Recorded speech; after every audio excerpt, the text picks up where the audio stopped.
you guys realize like how good the Army actually is right now? Okay, let me break it down for you, okay? Yesterday, I had a conversation with some senior NCOs and some junior NCOs, right? Seniors being E7s and E8s, and juniors being E5s and E6s, okay? That in mind, okay? Just understand something. The conversation geared around mentorship, right?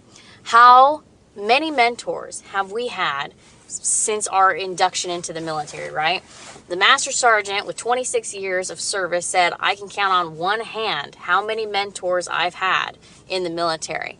The E7 with 15 years in service said, I can also count on one hand with how many mentors. And then going back through my 19 years of service, maybe about 1 to 2 mentors, that 2 for sure, maybe 3, like that I could call right now and talk through an issue, talk through a problem, and without them even telling me anything, like my whole brain would just completely like wrap around what they were going to say to me. All right. That being said, in the moment that all 3 of us were kind of chatting about this, the E6 and the E5 prior to that, but the E6 looked like they were going to cry for us. So they're like, that's wild, because I could call 10 people right now. This person, E6, has been in only for 7 years. You know what that tells me? You know, she was sad. She was sad. As, like, a female junior NCO, she was like, man, that's so sad for you guys. Like, I hate that for you. And we, all 3 of us, were like, that's awesome, though, because it wasn't like that. It was not like that for so long.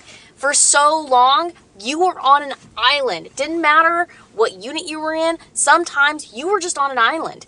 You had a couple battle buddies, you had a couple friends, and all those things. But to have true mentorship, you know what that tells me?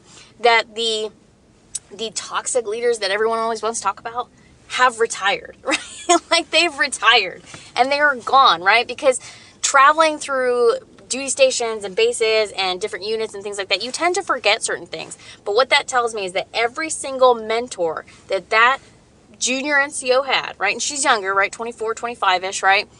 Every single mentor that she had was once someone who did not have a leader, and they became the leader that we actually need. This tells me so much about servant leadership. It tells me so much how we actually changed a generation from me first to soldier first, the actual NCO creed. So it's really good. I don't know, I just had to I was waiting on my stepson for school, so I just want to talk about that. Okay, have a great day, bye.